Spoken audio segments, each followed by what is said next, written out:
Sri Kuberan TV நேயர்களுக்கு என் இனிய வணக்கங்கள், வாழ்த்துக்கள். வரப்போகும் திருநள்ளாறு சனிப்பெயர்ச்சி, அதாவது வாக்கிய சனிப்பெயர்ச்சியை மார்ச் மாதம் வர இருக்கிறது. அந்த சனிப்பெயர்ச்சியை பற்றி நாம் இப்போது பார்க்க இருக்கிறோம். அதாவது 6/3/2026 பார்த்திங்கன்னா உங்களுக்கு அன்றைய தினம் வாக்கியப்படி சனிப்பெயர்ச்சி வெள்ளிக்கிழமை மாலை 7 மணி, காலை 7 மணி 56 நிமிடத்திற்கு 7:56 AM, அதாவது 6/3/2026 வெள்ளிக்கிழமை காலை 7 மணி 56 நிமிடத்திற்கு கும்பத்திலிருந்து மீன ராசிக்கு சனி பகவான் வாக்கியப்படி பயிற்சி ஆகின்றார். திருக்கணிதப்படி ஏற்கனவே மீனத்தில் இருக்கிறத நம்ம விட்டுருவோம். அது திருக்கணிதப்படி ஏற்கனவே பயிற்சியானது. இப்போ வாக்கிய கணிதம் நம் தமிழகத்தில் அதிகமாக அந்த காலத்திலிருந்தே பார்க்கப்பட்டு வருகின்றன, வாக்கிய பஞ்சாங்கப்படி. அதனால் அரசர்கள் காலத்திலிருந்தே கோவில்களுடைய ஆலயங்களில், ஆகமங்களில் இந்த வாக்கியப்படி கிரகங்கள் பயிற்சியாவதைத்தான் ஒரு பயிற்சியாக வைத்திருக்கிறார்கள். அதனால் திருக்கணித வாக்கியத்திற்கு முன்ன பின்ன இருக்கும். அதனால் இப்போ மீனத்துக்கு போகக்கூடிய சனிப்பெயர்ச்சி மார்ச் 6ஆம் தேதி 12 ராசிக்கும் என்னவா இருக்கும் என்பதை பார்க்க போகிறோம். இப்போ இந்த 6/3/2026 பயணம் செய்பவர் 24/4/2028 வரை 2.25 ஆண்டு அந்த மீனராசியில் இருக்கிறார். அந்த மீனராசி இருக்கிற போது 2 முறை அவர் வக்ரத்தன்மையை பெறுகிறார். ஒரு முறை 15/7/2026 முதல் 30/11/2026 வரை இந்த 26ஆவது ஆண்டில். அதாவது அவருடைய வக்ரம் எப்போதுமே 150 நாட்களுக்குள் இருக்கும். அதனால் 15/7/2026 முதல் 30/11/2026 வரை முதல் வக்ர நிலையை கார்த்திகை மாதம் பெறுகிறார். அதற்கடுத்து 2027 பார்த்திங்கன்னா ஜூலை 28ஆம் தேதி 28/7/2027 முதல் 13/12/2027 வரை, அதாவது 13 டிசம்பர் வரையில் 2ஆவதாக அந்த வக்ர நிலையை அவர் அடைகின்றார். இப்பொழுது அவருடைய நேரடி சஞ்சாரங்கள், ராசியை பார்க்கக்கூடிய விதங்கள், இந்த வக்கர சஞ்சாரம் இதையெல்லாம் கணக்கில் கொண்டு 12 ராசிக்கும் அவர் தரக்கூடிய பலன்களை ஜோதிட ரீதியிலும் மற்றும் எண்ணியல் ரீதியிலும் வாஸ்து ரீதியிலும் அதை ஒன்று திரட்டி உங்களுக்கு மிகவும் எளிமைப்படுத்தி என்ன மாதிரி பலன்களை தருவார் என்பதையும் அறிந்து நமக்கு சாதகமான பலனா பாதகமான பலனா, அப்படி பாதகமான பலன் தான் அதுக்கு என்ன தக்க பரிகாரங்கள், இதோட இறையர்களோடு இந்த சனிப்பெயர்ச்சி பலன்களை இப்போது நாம் தொடருவோம். ஈஸ்வரனுடைய தன்மை பெற்றவர்கள் மொத்தம் நமக்கு அந்த காலத்திலிருந்து பார்த்திங்கன்னா சனீஸ்வரரே ஈஸ்வரன் பெயர் பெற்றவர் தான். அதற்கடுத்து ராவணேஸ்வரன் பல வரங்களை பெற்று ஈஸ்வரன் பலனை பெற்றவர். அதற்கப்புறம் நம்மளுடைய மானிட உலகில் மனிதர்களாக இருக்கக்கூடிய கோடீஸ்வரன் என்று அழைக்கின்றோம். அப்படி ஈஸ்வரன் பட்டம் பெற்று காசியில் பல ஆண்டுகள் தவம் செறிந்து காலபைரவருடைய அருளால் அந்த சனீஸ்வர பகவான் ஈஸ்வரனுடைய பட்டத்தை சிவபெருமானத்தை பெற்றிருக்கிறார். அப்படிப்பட்ட சனீஸ்வரர் நம் ஜாதகத்தில் மிக முக்கியமாக கவனிக்கக்கூடிய ஒருவராக இருக்கின்றார்.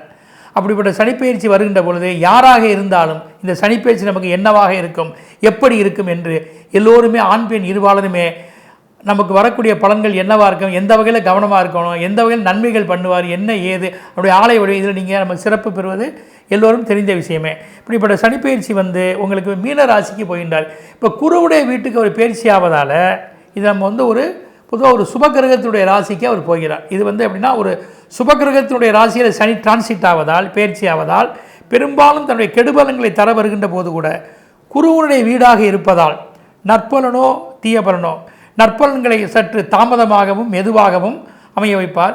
தீய பலன்களை மிக விரைவாக உங்களை தாக்குதல் தராமல் அதற்கு உரிய சில வழிமுறைகள், சின்ன சின்ன சிரமங்கள், மாற்றங்கள், உரிய உபாயங்களை நீங்கள் கையாண்டால் அதிலிருந்து கண்டிப்பாக நம்ம வெற்றி பெற முடியும். அந்த வகையில் சிவனின் பொதுவாக சனீஸ்வரருக்கு சிவனின் தாசன், சிவபெருமானை மெயினாக வணங்குவது, மகா கணபதியை பூஜிப்பது, உங்கள் குலதெய்வங்களை வணங்குவது, மகாவிஷ்ணுவை வணங்குவது, அம்பிகையை வணங்குவது, முருகப்பெருமானை வணங்குவது, இன்னும் சொல்லப்போனால் சிவனுடைய அம்சத்திலேயே சொர்ண ஆகசர பைரவர், கால பைரவர், அவர் தான் அவருக்கு பிரதான தேவதை. அப்படிப்பட்ட பைரவரையும் பைரவியும், பைரவி என்பது இந்த இடத்துல துர்க்கை, காளி, இவர்களையெல்லாம் வணங்கினால் கண்டிப்பாக இந்த சனிப்பெயர்ச்சி வரக்கூடிய எந்த இடர்பாடுகளும் நீங்கி நீங்கள் சுபிட்சங்களை பெற முடியும். இப்போது 12 ராசிக்கு அவருக்குரிய பலன்களை நாம் முதலில் பார்ப்போம். மீன ராசி அன்பர்களே, இப்போது உங்களுக்கு உங்கள் ராசியில் தான் சனீஸ்வரர் டிரான்சிட் ஆகியிருக்கார் பயிற்சியை. அப்போ சென்மச்சனி ஆகும். ஆக அந்த சென்மச்சனி என்பது இப்போது 7.5 உங்களுக்கு 2வது பகுதியாக செயல்படும். இதில் தான் நீங்கள் ரொம்ப கவனமாக இருக்கணும். இப்போ மீனராசிக்கு 7.5 சனி வந்தாலும் முதல்ல 2.5 பாதிப்பு எப்போதும் தராது. அந்த நடுவில் வரக்கூடிய 2 தான் அதிக பாதிப்பை தரக்கூடிய சென்மச்சனி. நம்ம ஒருத்தர் கூட பேசுவோம், சென்மச்சனி பிடித்தவரே என்று கூட நம்ம ஒருத்தர் பேசுறதுக்கு நிறைய மார்க்கம் இருக்குது. அதில் சென்மத்திலே நம்ம சனி இருப்பதனால நம்மளை குழப்பவாதியாக ஆக்குவார். அந்த எதுலேயுமே கொஞ்சம் குழப்பத்தில் இருப்போம். அது வேலையாக இருக்கட்டும், வீடாக இருக்கட்டும், வெளியிடமாக இருக்கட்டும். ஒருத்தர் ஒரு யோசனை சொல்கிறான்னா அதை உடனே நம்ம தக்க வைத்துக்க மாட்டோம். ரொம்ப சிந்தனை பண்ணுவோம், மனசை போட்டு குழப்பிக்குவோம், மனோவியாகுலமும் வரும், ஒரு பய உணர்வும் இருக்கும். அதனால் நீங்கள் எல்லா விஷயத்தையும் பார்த்து நடந்து கொள்ள வேண்டும். இப்போ அது குருவுடைய வீடாக இருப்பதா. இப்போ இந்த மீனராசிக்காரர்களுக்கு குருதான ராசியாதிபதி. இப்போ அந்த ராசியாதிபதியுடைய வீட்டில் வரதுனால இந்த மற்றவருக்கு சொல்வது போல் இந்த சென்மச்சனி அவ்வளவாக பெரிய பாதிப்புகளை தராமல் செய்வார். எவ்வளோ 50% பாதிப்புகளை தருவார், 50% உங்களை ரிலாக்ஸ் பண்ணுவார். அப்போ நீங்கள் சில வழிமுறைகளை மேற்கொண்டால் இதிலிருந்து நீங்கள் தப்பித்து சொற்ப நன்மை அடைய முடியும். உங்கள் ஜாதகம் உங்களுக்கு ஒரு வழிகாட்டியாக இருந்தால் இந்த சென்மச்சனியால் வரக்கூடிய இடையூறுகள் நீங்கி நன்மைகளும் பெற முடியும். இப்போ இவர் எந்த இடத்தை பார்க்குறார்? 3ஆம் இடத்தை பார்க்குறார்.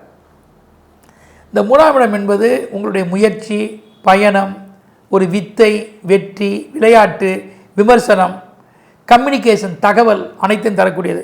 இதுகளெல்லாம் நீங்கள் கவனமாக, இப்போ உங்களுக்கு ஏதாவது ஒரு சில தகவல்கள் வந்து ரொம்ப கவனமாக டீல் பண்ணணும். யாராவது உங்களை எந்த வகையிலும் ஏமாற்றப்படலாம். இப்போ உங்களுடைய திறமையை சரியாக அறிந்துக்காத குறைவான சம்பளங்கள் கூட வரும். கிடைப்பதை நினைத்து ஏற்று இதில் நீங்கள் செயல்பட வேண்டும். இவருடைய உதவி உங்களுக்கு தேவை, யாரையும் பகைத்து கொள்ளக்கூடாது. இப்போ 7ஆம் இடத்துக்கு வர திருமணத்தில் ரொம்ப கவனம் செலுத்தணும். தள்ளி போட்டு திருமணம் செய்யலாம். அப்படி திருமணம் பண்ணுனா சரியான ஆலோசனை, மற்றவர்களை விசாரிப்பது, இங்கிதமாக நடந்து கொள்வது, இறை வழிபாடுகள் இதெல்லாம் தேவை.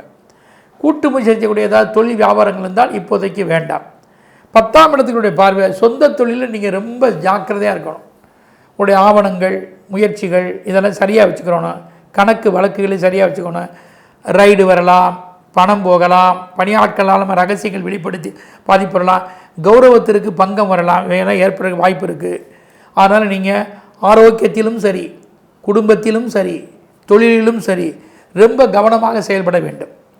உங்களுக்கு எந்த காலகட்டம் இந்த சென்மச்சனியில் சாதகமாக இருக்கும் அப்படின்னு பார்த்தீங்கன்னா, ஜூலை 2026 முதல் நவம்பர் 2026 வரை உள்ள காலமும், ஜூலை 2026 முதல் நவம்பர் 2026 வரை உள்ள காலங்களும், 27 ஆகஸ்ட் 2027 முதல் டிசம்பர் 2027 வரை உள்ள காலங்களும். இப்போ ஆகஸ்ட் 2027 முதல் டிசம்பர் 2027 உள்ள காலங்கள் நன்மைகளே, இதர காலங்கள் உங்களுக்கு பாதிப்புகளே. இப்போது நீங்கள் வழிபட வேண்டிய தெய்வம் எது? மீனாட்சி சுக்கநாதர், கல்லழகர், திருநள்ளாறில் இருக்கக்கூடிய சனீஸ்வரர், சொர்ண ஆகர்ஷண பைரவர் வழிபாடு செய்ய வேண்டும். திருக்கண்டியூரில் இருக்கார் மும்மூர்த்திகள் ஸ்தலத்தில், அங்கே இருக்கக்கூடிய சொர்ணாகர்ஷண பைரவர், திருநள்ளாருடைய சனீஸ்வரர், மதுரை மீனாட்சி சொக்கநாதர், கல்லழகர் வழிபட வேண்டும். பழமுதிர்ச்சோலை முருகனை வழிபடலாம். திருமூலர், சித்தர்களில் திருமூலரை வழிபட வேண்டும். அதுபோக பதஞ்சலி முனிவரையும் நீங்கள் வணங்கலாம். ருத்ர பசுபதியார் என்று தன்னுடைய மந்திரங்கள் மூலமாக 63 நாயன்மார்களை இறைவனை கவர்ந்தவர். அப்படி நீங்கள் இந்த சென்மச்சனியாக வரதுனால நல்ல மந்திரங்களை சொல்லி இறைவனை வழிபாடு செய்யுங்க. அதாவது தேவார பாடல்கள், இல்லைன்னா அபிராமி அந்தாதி, கந்த சஷ்டி கவசம், அல்லது கந்த குரு கவசம், அல்லது நீங்கள் பார்த்தீங்கன்னா பெருமாளுடைய சுப்ரபாதம், இந்த மாதிரி கணபதியினுடைய காளிய சித்தி மாலை, அம்பாளுடைய வழிபாடுகள் அனைத்தையும் நீங்கள் மனதார மந்திரங்களை சொல்லி குலதெய்வத்தை வணங்கினால் உங்களுக்கு வரக்கூடிய எந்த இடையூறுகளும் நீங்கி நன்மை பெற முடியும். 90, 84, 102 இந்த எண்கள் உங்களுக்கு பயனுடையதாக இருக்கும். வாஸ்து திசைன்னு பார்த்தீங்கன்னா வடகிழக்கு தெற்கு திசை நோக்கிய பயண முயற்சி, வீடு, வியாபார ஸ்தலங்களால் நன்மையே. அதிர்ஷ்ட சின்னம்னா அன்னம் அண்டு மீன்கள், இதை நீங்கள் பயன்படுத்தினீங்கன்னா நல்லதே. அது உங்களுக்கு பரிகாரம் என்ன? இது நீர் ராசியாக வருவதனால் இறைவனை அபிஷேகங்கள் கொண்டு, பலவிதமான அபிஷேகங்கள் கொண்டு இறைவனை வழிபாடுகள் செய்வது. திரவிய பொருட்கள், இனிப்பு, பாயாசங்கள் இவற்றை இறைவனுக்கு படைப்பது, பிறருக்கு கொடுப்பது.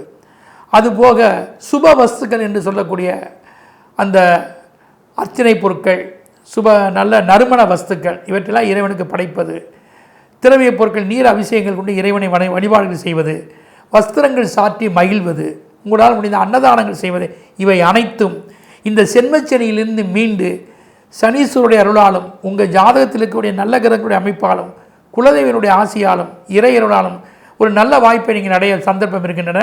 அவற்றை நன்மையாக பயன்படுத்திக் கொள்ள வேண்டுமாறு கூறிக்கொண்டு விடைபெறுகிறேன். நன்றி, வணக்கம். ஸ்ரீ குபேரன் டிவியை பார்த்தமைக்கு நன்றிகள். மேலும் இது போன்ற தகவல்களை தெரிந்து கொள்ள ஸ்ரீ குபேரன் டிவியை சப்ஸ்கிரைப் செய்யுங்கள். மறக்காமல் பெல் ஐக்கானை கிளிக் செய்யுங்கள்.